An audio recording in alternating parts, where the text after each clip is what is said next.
Radyo ni Juan Networks, serving the interest of the Filipino people.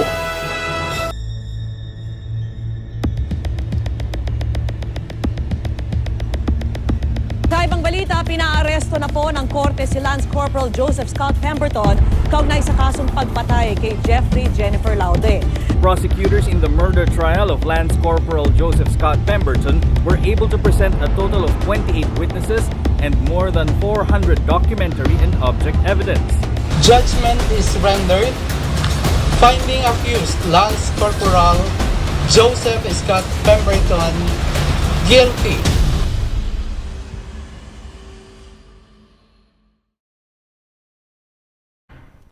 Ikinatuwa ni U.S. Marine Joseph Scott Pemberton ang balitang binigyan siya ng absolute pardon ni Pangulong Duterte. Lungsod, ikaw ang maghukom. Mga higala, kumusta? Daghan ang nisaka ang kilay sa aksyon sa gobyerno pagbuhi kang U.S. Marine Joseph Scott Pemberton, ang sundalong Amerikano nga mipatay sa Pilipinong transgender woman nga si Jennifer Laude. Dito sa gipatay sulod sa kwarto sa usa ka hotel dito sa Olongapo City. Sa ihap sa mga katuigang miagi, anaa pa lang sa dili muminos 6 katuig ang milabay dihangang Filipino transgender nga si Jennifer Laude napalgang patay sa banyo sa usa ka hotel sa Olongapo diin ang liog dunay lakra sa tuok sa kamot ug wa na kini kinabuhi. After 6 years sa sentensya sa Amerikanong sundalo nga si U.S. Marine Joseph Scott Pemberton, karong bag-o gikonperma ni Presidente Rodrigo Duterte nga iyang buhian o gibuhian si Pemberton sa gahom niini isip presidente nga maghatag og absolute pardon.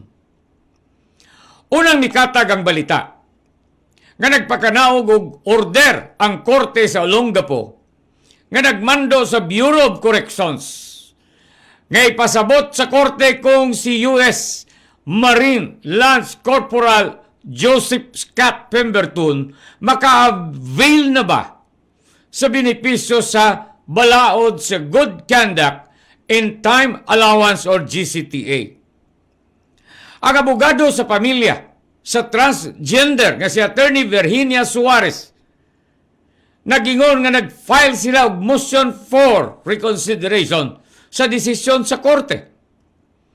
Apan hilabihan ang ilang kadismaya tungod kay niadtong Lunes, gipahibaw na lang sila nga bisag dili pa maka-avail si Pemberton sa GCTA, pero buhian gihapon kini tungod sa desisyon ni Presidente Duterte nga i-grant ngadto kaniya or kang Pemberton ang absolute pardon. Matod sa abogado sa pamilyang Laude, daw sa gitabunan kuno sila sa kalibutan dihang ilang nahibaw-an nga makagawas lang di ay gihapon ang Amerikanong sundalo nga mipatay sa Filipino transgender nga si Jennifer Laude. Ang grupong karapatan sa ilang gipagawas nga statement kusganon nga nang himaraot sa aksyon ni Presidente Duterte nga naghatag og absolute pardon sa convicted U.S. Marine nga si Joseph Scott Pemberton. Matod sa karapatan, despicable and shameless mockery of justice and servility to U.S. imperialist interest ang gihimo sa presidente sa Pilipinas. Samtang sa bahin sa Department of Foreign Affairs, pinagi kang Secretary Teddy Locsin, iya pang gianunsyo nga si Presidente Duterte ang nag-grant kang Pemberton og absolute pardon. Ingon pa sa karapatan nga ang mga human rights defenders mga aktivista, mga kritiko sa gobyerno, ordinaryong katawhan, dali ra kayong ipadakop og bilanggoon pinaagi sa fabricated and flimsy charges. Samtang ang mga tiguang ug mga masakitong binilanggo padayong denied sa ilang humanitarian release, ilabi na karon sa panahon sa pandemya. Apan kang Presidente Duterte, sayon ra kuno kayo ang paghatag og absolute pardon sa transphobic murderer. Kana ang term nga gigamit sa karapatan. Transphobic murderer nga bisag gamay wa manggani magpakita sa pagbasol sa iyang gihimong brutal nga krimen dinhi sa Pilipinas. Si Malacañang spokesman, Secretary Harry Roque, kinsa nagsilbi usab nga abogado. Nagsilbi nga abogado sa pamilya sa transgender nga si Jennifer Laude. Paspas nga gihagit karon sa mga netizens nga mubarog siyang kaugalingon nining desisyon ni Presidente Duterte sa paggarantiyag absolute pardon sa Amerikanong sundalo nga si Lance Corporal Joseph Scott Pemberton. Ang desisyon sa palasyo nga buhian ang Amerikanong sundalo nga mipatay Pilipino dinhi sa mismong nasod sa biktima naghatag karon og dakong hagit sa bahin sa administrasyon. Sa pagpasabot ni Presidente Duterte sa iyang bahin nganong iyang gihatag ang absolute pardon sa Amerikanong killer, giingon ini nga wala kuno'y klarong ihap sa adlaw ug oras dihang gibilanggo si Lance Corporal Joseph Scott Pemberton sa bilangguan sa mga Marines or Marines facilities. Hinungdan nga ngalan kuno sa fairness iyang gihatag ang absolute pardon sa Amerikanong sundalo. Cruel ang kuno si Presidente Duterte ngadto sa mga adik, ngadto sa droga. Iyang giingon, cruel, cruel, cruel. Katulo niya gibalik-balik na tublabayng gabi. Mga igala, pasaylua sa mga DDS. Nga naminaw karon kini mga lunod patay kang Presidente Duterte. Pero alang kanako, sa usa ka abogado, kanhi prosecutor, ay nahimong mayor o karon Presidente sa Pilipinas, di kumuuyon sa hapaw kayong barog o eksplanasyon ni Presidente Duterte sa kaso ni Pemberton. Ang kaso ni Pemberton dili simpleng kaso sa pagpatay nga binuhatan sa usa ka langyaw, kundili si Pemberton usa ka Amerikanong sundalo nga mitamak sa yuta sa Pilipinas pinahagig Visiting Forces Agreement or VFA. Sa ato pa, dili kini ordinaryong kaso, kundi nakapakat dinhi ang soberenya sa nasod sa Pilipinas, ang iyang patrimonya, ang iyang garbo o pinaagi niini, ang iyang pagka-independent nga nasod gikan sa langyaw nga Amerika. Ang isyu dinhi ang respeto katungod sa duha ka nasod tali sa Amerika o Pilipinas. Dili kita sakop o makaha estado sa Amerika. O ang presensya sa mga Amerikanong sundalo dinhi sa Pilipinas covered sa Visiting Forces Agreement. Usa ka kasabutan. Ang krimen nga gihimo ni Pemberton pagpatay niini sa transgender nga si Jennifer Laude sa kaaksyon nga nakapakat sa isyu sa katungod o balaod so sa kanasod o kini kinahanglang barugan. Apan ang desisyon ni Presidente Duterte nga ihatag ang absolute pardon sa Amerikanong kriminal dinhi sa atong nasod daw sa gibaliway nada niini ang pamilya sa biktima o ang katawhang Pilipino. Tinuod, Di nakumulalis nga kabahin sa gahom ni Presidente Duterte ang paghatag og absolute pardon.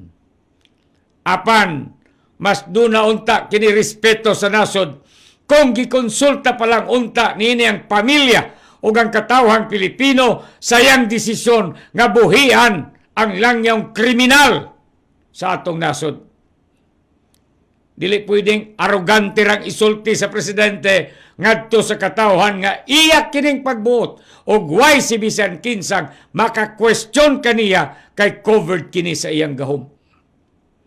Ang iyang hinumduman sa presidente nga ang iyang gahom gikan sa katawhan ug ang mga ingunini nga aksyon ilabi na naghisgot sa katungod sa nasod ug sa katawhan, konsultahon, respetoon ang naghatag kaniya sa gahom. Makadismaya tungod kay klaro kaayo nga anaa nagtunhay ang gahom sa langyaw nga nagpahimulos sa nasod ug sa katawhan sa taas na kaayo nga katuigan. Usa kini kakahimtang nga dinhi sa atong nasod daw sa gitamparos kita atubangan sa mga banyaga ug atubangan sa mga langyaw. Lungsod, ikaw ang maghukom. Lungsod, ikaw ang maghukom.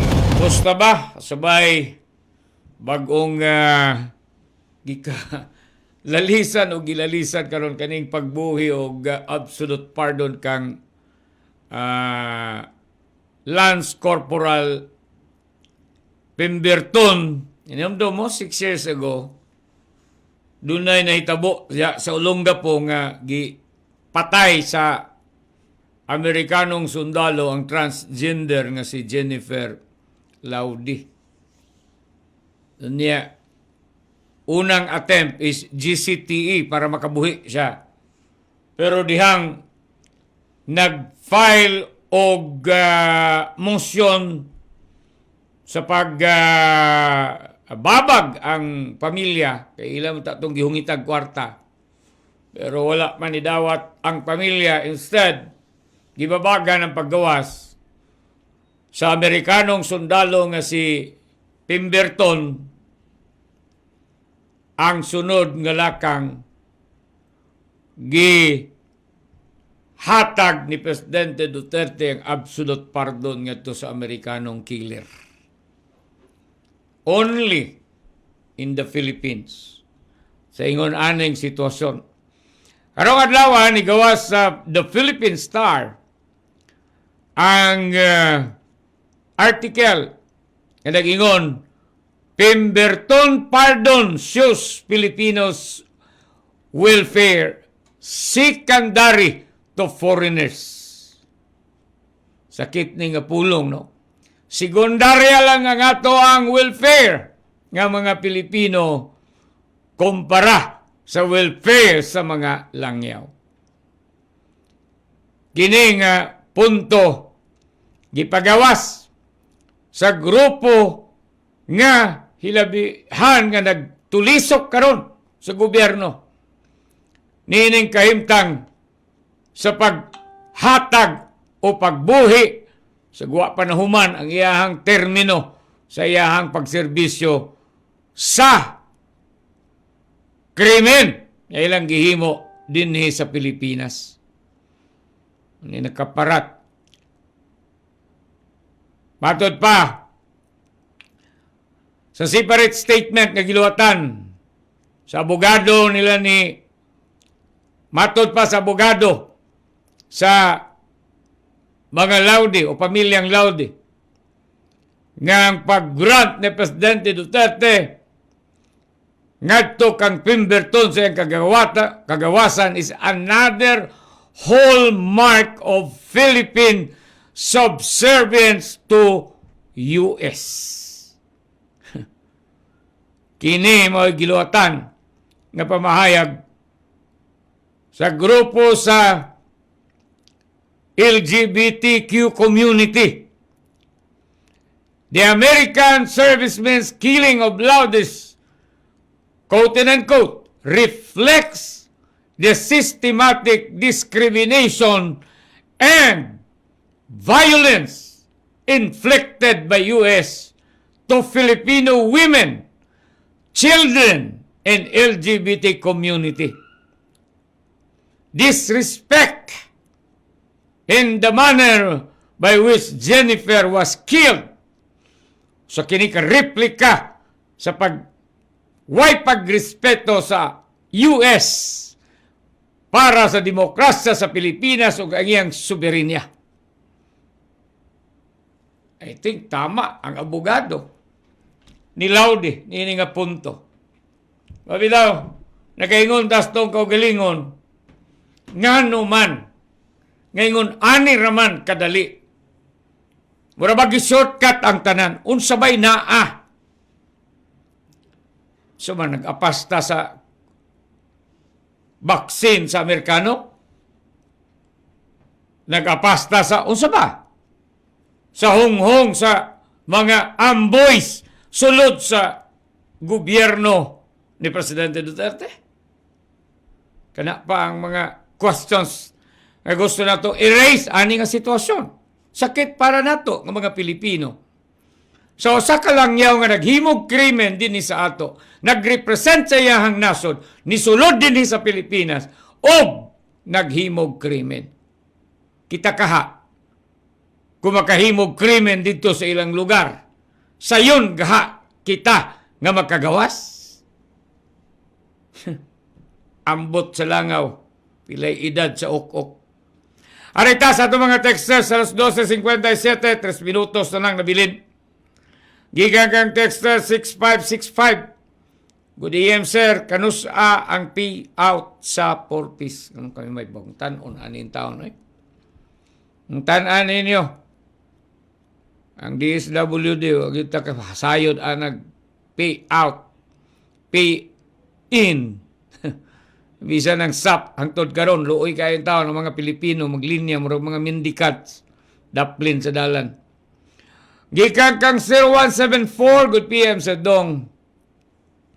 Grabe Duterte. Ang hustisya para kang Laude, iyang pabor sa akusadong Amerikano. Kung ang kabus gani, buhat-buhat lang, sa among insik o sa laod, kulatahon, ipreso dayon sa mga pulis. Bugat yun ang kaso anang Amerikano ha, gipatay niya ang usa ka Pilipino.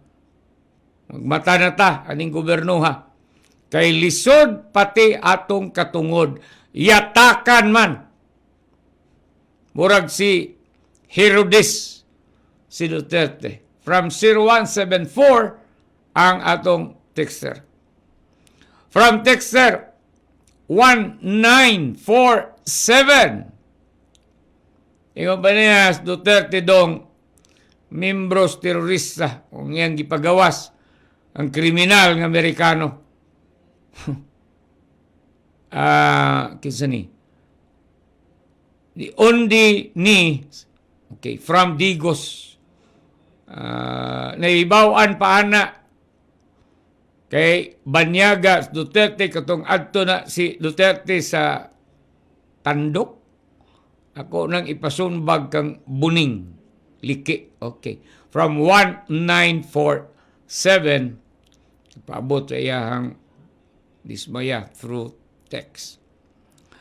From texter 9927 palpak. Ang gobernong Duterte sa pagsulbad sa pandemya kay pundong alang sa pagkumbati sa COVID-19 virus sa Malacañang, to ami paingon sa pangtambak og dolomite stone sa Manila Bay alang sa turismo. More emergency power pa sa presidente sa mga inutil nga mga kongresista sa House of Representatives. Salamat sa mabuot nga tigpaminaw sa radyo ni Juan. Gikan kang Tunying Flores sa Uma, Anak Pawis. From 6383, og itabang pod ng kwartaha sa katawhan, dili paigo og musamot ang batikos kay sure man dili maapod-apod ang linya sa dalag. Bakit? Sani? Makain ba yan? O sige, balikan natog butang ang yan, hugaw basura. Iapil na lang ang gikan sa Canada nga basura. Ibutang sa Manila bisag unsaon tungod kay negatibo. So kwahe gyud, pero base sa nakita nako sa UP professor, CNN Philippines, okay ra na. And white sun gani mo na gigamit sa laing nasod, pero lagi hadlokon aning mga dalag ug utok. Gikan kang 6383 ang text. Okay? Katapusan, text from 5561 may udto dong nakaistorya na gyud ni Digong ang hari sa tanang terorista. Ang imperialista terorista ang US ilang nahiusahan nga tagaan ni Digong og absolute pardon si Lance Corporal Pemberton. Mahimo na pod unyang dugang puwersang terorista si Pemberton nga maoy magpasiugdag pamumba dinhi sa Pilipinas. Mas nilutaw pag-ayo karon ang dula ni Digong ang pagpamanok, pagpamangka sa duha ka suba. Gihatagan na pod niya og pabor ang kano. Human nga makahatag og pabor ang mga insik. Ang mga political prisoner wa gyud in town. Gihatagan og kagawasan. Kadto hinuong langyaw nga mipatay og Pinoy, uwaw nga Digong pulos atik ginahimo mag-astang sanggano sa iyang isig ka Pinoy, pero pahoy duko alaot di ay ang mga alaot di ay sa mga imperialista. Pakauwaw kas katawhan, paghikog na lang Digong, basura ka sa kasaysayan. Kasaysayan. Salamat dong si Idni sa Dabnor. Gikan ka texter 5561. May kalawa na tayo kong panahon sa pagkakinod sa unahan. 3 minutos na. Lampas alauna sa hapon. Karong taw-taw at ang inyong tiyak nini para sa Dear Sam Juan nga programa. Sa ngalan sa kinatibukang puwersa sa News and Information Center. Karong adlaw Martes, Pizza 8 sa buwan sa Septembre, tuig 2020. Kauban ang kinatibukang puwersa sa News and Information Center, Picas Lawak, Jan Solis, Ryan Fernandez, si Romel Verdida, Jimnel Pude, John Dilatori, and Wider Saldanya. Puno ang amo ang technical room. Of course, sa transmitter site, Pamirto Taradel, Ray Barwiz, and Carlo Palik. Sa tanan ng mga naglangkob sa itong tulumanon, lungsod, ikaw ang maghukom. Lungsod, ikaw ang maghukom. Ako si Dodong Solis, mingon salamat, ngayong hapon, Pilipinas. Lungsod, ikaw ang maghukom. Radyo ni Juan Networks, serving the interest of the Filipino people.